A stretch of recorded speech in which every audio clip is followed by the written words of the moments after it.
नमस्कार जय जगन्नाथ सांग मैंने नेशनल हेल्थ मिशन तरफ आपण मानक वैकेंसीटी आसी जाइए मेडिकल सेक्टर रे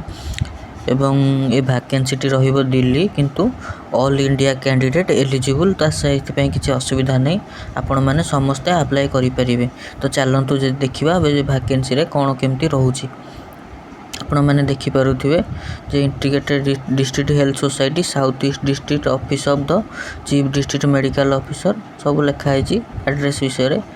एडवर्टाइजमेंट क्यों मानक रही advertisement for engagement of medical officer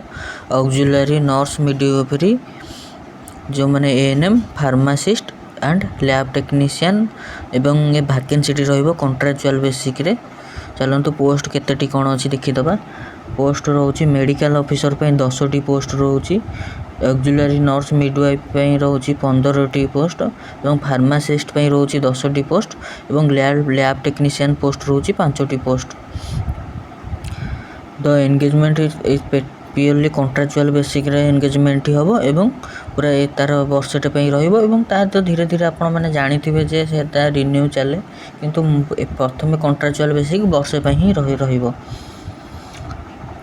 तो चलतु देखा आगू को कौन अच्छी।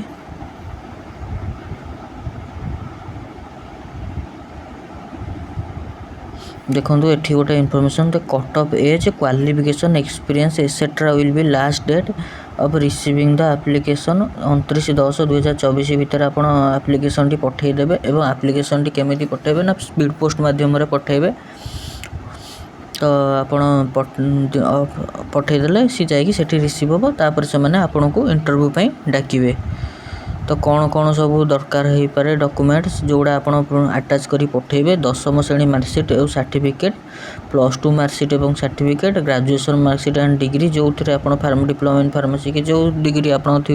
तार सब सर्टिफिकेट अटैच करी जोड़ा ये लिखाई आपड़ पठेबे। आप एक्सपीरियंस जदि किसी थी एक्सपीरियंस सर्टिफिकेट तो ये सब से सब जिनस सब आपणर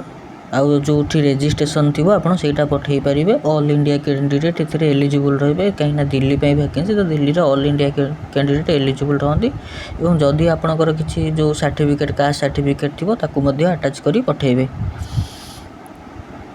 और valid income and asset certificate और इनकम सर्टिफिकेट आप जहाँ भी अच्छी है तो आप पठेबे।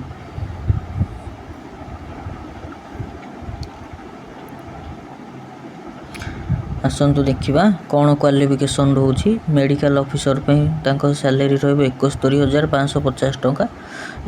और एसेंशियल क्वालिफिकेशन रो MBBS register with Delhi medical council एवं यार एज लिमिट रो 45 वर्ष। तापर रोचे ऑक्सिलरी नर्स एएनएम पिलांकर रो 30,240 टंका।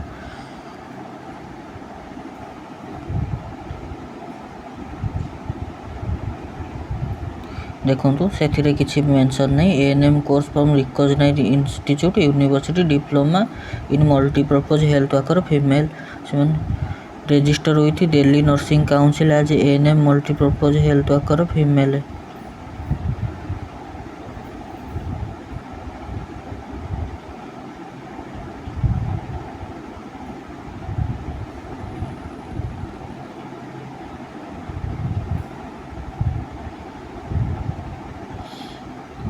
एएनएम पिलांकर रहिबो से दिल्ली काउंसिल रे रजिस्टर होइथिबा दरकार किंतु जो फार्मासिस्ट पोस्ट रोचे जो थे आप देखिपारे 32,600 टका सैलरी रोचे बी फार्मासी कि डी फार्मासी जोटा होते चलो 10 +2 साइंस रे फिजिक्स केमिस्ट्री बायोलॉजी थी दरकार आउ technical qualification approve diploma in pharmacy from the institute recognised by the pharmacy council of India. आप फार्मेसी काउंसिल ऑफ इंडिया रे रजिस्ट्रेशन होइथिबा दरकार PCI द्वारा रजिस्टर होइथिबा दरकार दिल्ली काउंसिल रे किसी रजिस्ट्रेशन एटा पे दरकार नहीं। तो फार्मासिस्ट पिला जो ऑल ओडिशा पिला भी एलिजिबल रहिबे आपण माने आराम रे सेठी चाकरी करि परिबे। एवं ये है फॉर्मटी रोची आपण ये फॉर्मटी आपण डाउनलोड करेंगे ये नेशनल हेल्थ मिशन वेबसाइट को जाकि नेशनल हेल्थ मिशन दिल्ली मारिकी क्लिक करके ओपन करेंगे एवं से देखिए रिक्रुटमेंट रे थिबो आपण पीडीएफ टी सेठू आपण फॉर्मटी डाउनलोड करी फिलअप संपूर्ण भाव में फिलअप करेंगे ये name father's name date of birth आपण सर्टिफिकेट को कास्ट एजुकेशन क्वालिफिकेशन एक्सपीरियंस सब लिखिए एकेडमिक सब क्वालिफिकेशन कौन केमती अच्छी सब डिटेल्स लिखिए कौटू के पास देती एवं ये मेल एड्रेस लिखिए परमानेंट एड्रेस आपणकर लिखिए फोन नंबर लिखिए ईमेल एड्रेस आपण निजर लिखिए ये सब जहाँ जहाँ अच्छी सब फिलअप करेंगे टिक करिकी एवं लास्ट को सिग्नेचर करेंगे एवं जहाँ जहाँ डॉक्यूमेंट आपनको अटैच करके पठेबा कथा से पठेदेवे एवं जल्दी स्पीड पोस्ट करदे कहीं आपण मैंने जानी यार लास्ट डेट अच्छी 29 तारिखर संध्या 5टा जाए अच्छी तो आपड़ पठेदेले आराम से पहुँची पार